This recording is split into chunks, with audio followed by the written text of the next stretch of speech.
Welcome back to RGR Football. It's hard to believe that Week 15 has already come and gone, but this season, as strange as it is, continues to roll, and we're getting down to the very end of it. I'm Ryan. This is my channel, Ryan Going Rogue. This is RGR Football. We talk about the NFL and the Kansas City Chiefs in particular, but we try to cover it all. And this is By the Numbers, where we break down the specific stats that really give you the insight into what happened in a given contest. We will have here, during the bye week, we'll have some season stats to look at as well. So that's coming up. If you're new to the channel, make sure that you click the like and the sub and the bell notifications so you know what comes next. And what will be next, even during this Christmas week, will be film review from Dan tomorrow. You'll have a piece from me on Thursday. We'll have the game plan on Christmas Day. We should record that a little bit early, but we'll get it out to you, as well as the tailgate video on Saturday so that you can get ready for the next game. And then obviously we do post games live. Make sure you join us then. It's a lot of fun. And we do Q&A on Monday nights, so don't miss that as well. All of your questions answered in a live stream. Now today we have to look at this Saints contest, which was the pinnacle, I think, as much as when we saw the rosters and the schedules come out, last spring and started looking at matchups that were going to be key. As much as everybody wanted to look at Tampa Bay, I think this was really the matchup of at least the second half. When we saw the Ravens early, we thought that was going to be a marquee matchup as well. But this is what has come down to it, and this is the game that I called as the Super Bowl preview. That was my Super Bowl prediction in the preseason. We'll see if that actually comes to pass, because these teams, with all their missing bits and pieces, actually performed really similarly in a tight fashion in a 3-point game as it comes down, and there are some takeaways here. We'll start where we always do, is how efficient was the team in moving the football?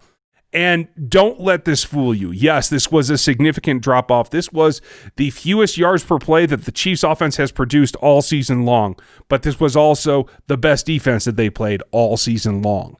And you also have to take that balance into account. The Chiefs actually ran the offense the way I think they should run it, in that they had balance in this game. 41 runs to 47 pass attempts. That's balance. That might even be a little bit more run than I would have preferred. You have to account that 7 of those were Patrick himself as well. But because you were running the ball, that brings your average down quite dramatically. However, you saw how this had an effect on conditioning and things late for that Saints defense. And don't be alarmed by this. They will get back to this in the next couple of weeks, and certainly until they see a team that can really hang with them in offensive production. Now, like we said, the Chiefs had a beat-up offensive line. The Saints had some guys missing in the weapons department on their offense. So I think in the wash, it all comes out together about how efficient you can make your offense. That said, opportunities are important, and that's where this comes in. And we saw a nice bump up in this category this week. This is how efficient they were on a drive-by-drive basis, and this is something we've tracked all season long as well. A little bit of a bump here. Not dramatic. They've been over 50% in their scoring drives several times this season. But this was an incremental increase against, again, probably the best defense overall that they've faced, particularly the best defense they faced in defending what they do in the passing game.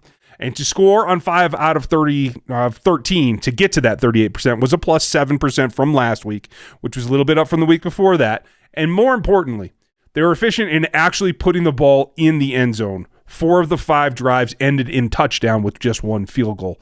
That is an improvement that they can bank on going forward as they step up these last couple weeks of the regular season and get ready for the playoff run.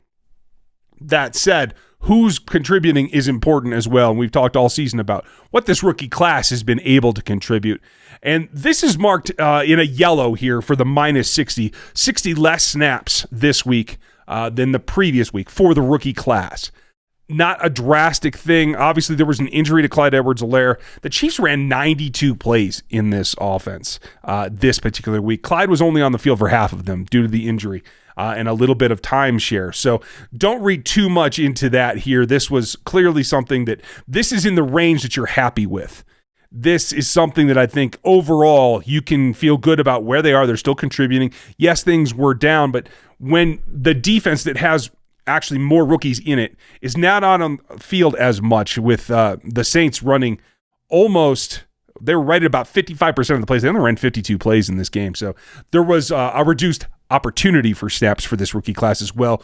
Don't be alarmed at this. I think this is right in the groove of where it should be, and that's why the minus 60 is yellow, not red.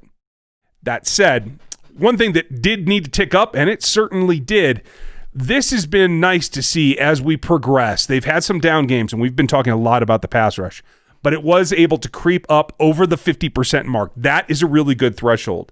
That's where you want to make sure that your bottom, that your min that you want to be able to get. You need to pressure on half of the snaps, the dropbacks that a quarterback takes.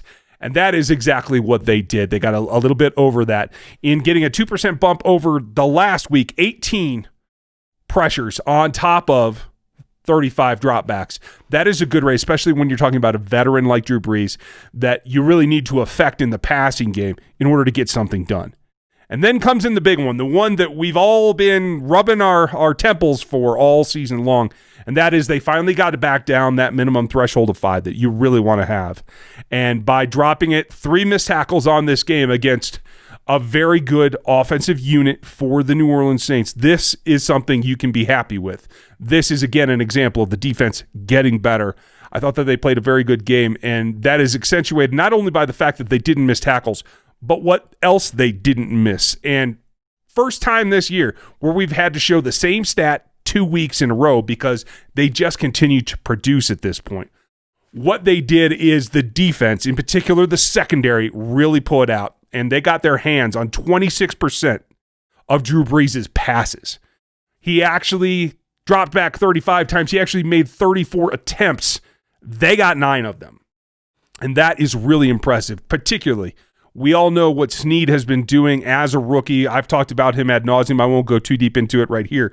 But that interception, the lone interception against this team, coupled with 2 other PBUs plus 2 from Breeland, gives you not only 9 total pass breakups by this defense, but 5 by just those 2 guys that you think you can rely on going forward. This might even foreshadow what this roster looks like next season when there are some questions to be had. But right now, that is looking very good, like you can go up against just about anyone. Now, sure, Michael Thomas would have made a difference here, but this is a solid sign that, again, 2 more games down the road and they get to take a break so long as everything works out. If they can maintain that bye week, this bodes really well for them being able to peak and continue to rise as they get into the playoff run. I'm very optimistic about it, and I thought this was a great outing for this defense overall, despite giving up 29 points. I know that's a lot, but when you look at the individual performances, they all came together to get a win, and that's what the bottom line is every single week. I'd like to know what you guys think, or what stats stand out to you that you might want to see,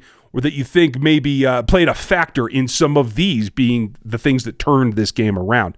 Leave your comments down below with any of those thoughts. I'd like to know what they are. Make sure if you're not, click the like and the sub and the bell notification so you know what comes next. It will be filmed from Dan tomorrow so we can get those breakdowns going and understand how they're getting some of these things done. Hope you guys enjoyed this one. Hope you're ready for your holidays. I hope you're all pumped up for it as I am. I'm going to be remote for the rest of the week, so you might see some things that from me that look a little bit different, but we're going to get it done, and we're going to have content for you from the whole team like we always do. So thanks for watching this one, and we'll catch you next time. Thanks for watching this video from the team at RGR Football. Click these videos to see more, and subscribe to RGR Football.